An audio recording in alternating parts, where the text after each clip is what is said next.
Hello, I'm Olivia Moran, and today I'm joined by Ston and Michelle. Hey, Hey Olivia. guys. Hi. So today I want to talk about healthcare policy in the US. Picture this, you're a young single mother of three who's living paycheck to paycheck. You figured out the perfect budget for your family, but there's really not enough money for if there's in case anything goes wrong. Your youngest son is complaining of a toothache, and you have to decide whether or not to take him to the doctor and pay for the copay or pay the water bill.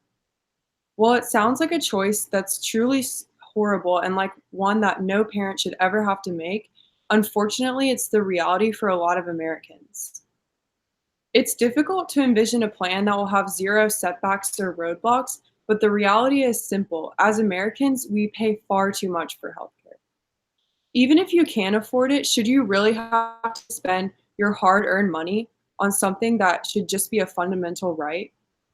According to the Peterson Kaiser Health System Tracker, a nonprofit who aims to spark discussion about the performance of healthcare, other wealthy countries spend only about half as much per person than the US on average. You would think that, okay, we pay more, but we must be getting a higher quality of care. That's actually not the case, as these similar countries actually have double the number of physicians per capita than the US.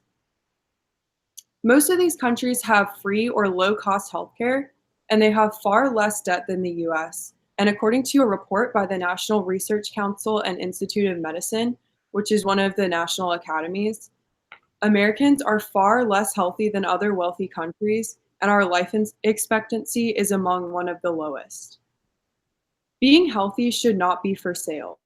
The Declaration of Independence, the very document that this country was founded on, claims that all humans have certain inalienable rights, among which are life, liberty, and the pursuit of happiness. How can we truly say that these rights are protected when many of us cannot even afford to be healthy? There has been a lot of debate in the past few years on this issue, and the two sides are more polarized than ever. But I think it's time to come back together, not as Republicans and Democrats or Trump supporters and Trump critics, but just as Americans. I propose that reasonable and affordable health care should be offered to all Americans, and those who wish to receive coverage from a private insurer may do so by upgrading their coverage. But as I said, healthcare is a fundamental right, and every American citizen should be required to have health insurance. In the long run, it will improve the health of our country as a whole. As of right now, citizens are not required to have coverage and would have to pay an exemption fee.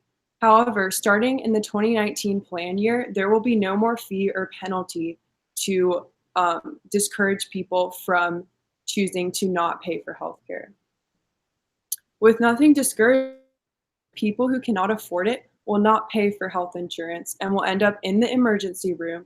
They will receive care and then they won't be able to pay for it, and other Americans in the hospital will have to make up for it by paying even more than we're already paying.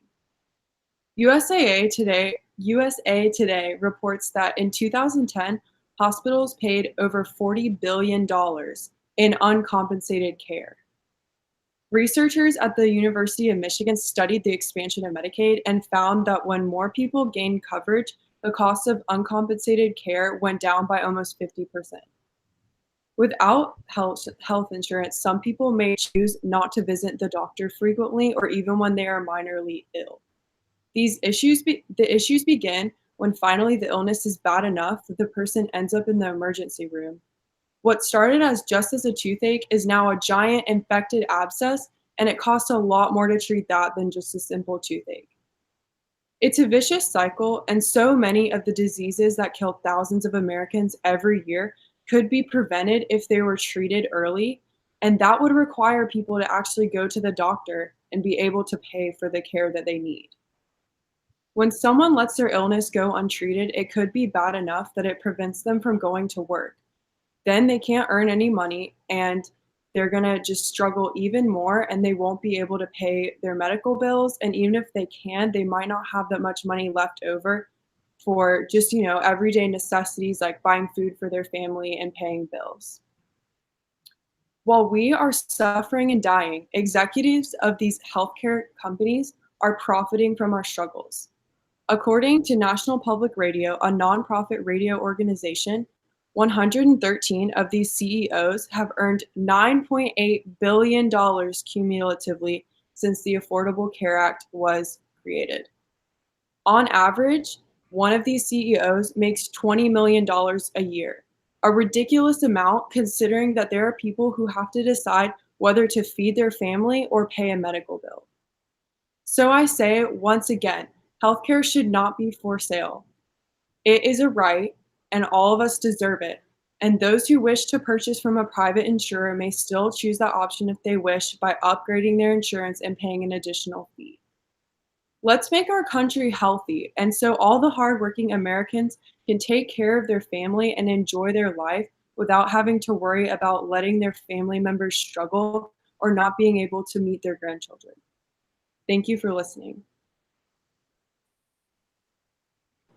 So, Olivia, what kind of quality of care would you say that like Americans get? Well, we do have pretty good quality of care because we have some of the most educated doctors in the world. Unfortunately, because there really aren't enough funds, it's really hard for people to really get the attention that they need and have like a long enough hospital stay. We have actually some of the shorter hospital stays out of just compared to all those countries I was mentioning before. So I mean, while we do receive a pretty high quality of care, it's not accessible to most people, if that makes sense. Yeah. And is healthcare like the fact that healthcare isn't free? Is it strictly like a capitalist thing for the country? Is that the reason why it's been taking so long to get not free healthcare as opposed to like a country like Canada that has free healthcare? Yes, I would definitely say, as I mentioned before, these insurance CEOs are making millions and millions of dollars. So they really, really don't want us to have free healthcare. They want to continue to have that money. So with that money, they've been able to lobby a lot, and just make sure that none of this ever becomes free or even affordable. So they can just keep buying their yachts and everything. So, Right. yeah. How much would you say that Americans pay in healthcare? And like you said also that we like needed to everyone come together, not Republican or Democrat, but like come together as one and like all pay the same cost. Like how do you suggest that that happens as well? Yeah. So, one of the statistics I was looking at when I was doing my research for this showed that about every year on average, Americans pay about 10,000 ish dollars, while other countries pay 4 or 5,000. So it's really almost double. Mm-hmm. And I just think that's entirely too high. And while that might be not a lot to some people, to some people that is an entire, like that is just a lot of money to some people. So in terms of that, it's very obvious that that cost needs to go down. And in terms of the two different parties, I definitely, when I looked into this topic, I knew it was going to be hard to not make it very politically charged. Yeah. So I really want to kind of go in the middle with my suggestion by saying I don't want to eliminate the insurance companies. I want to still keep that option for people that feel it's really the best for them and their family.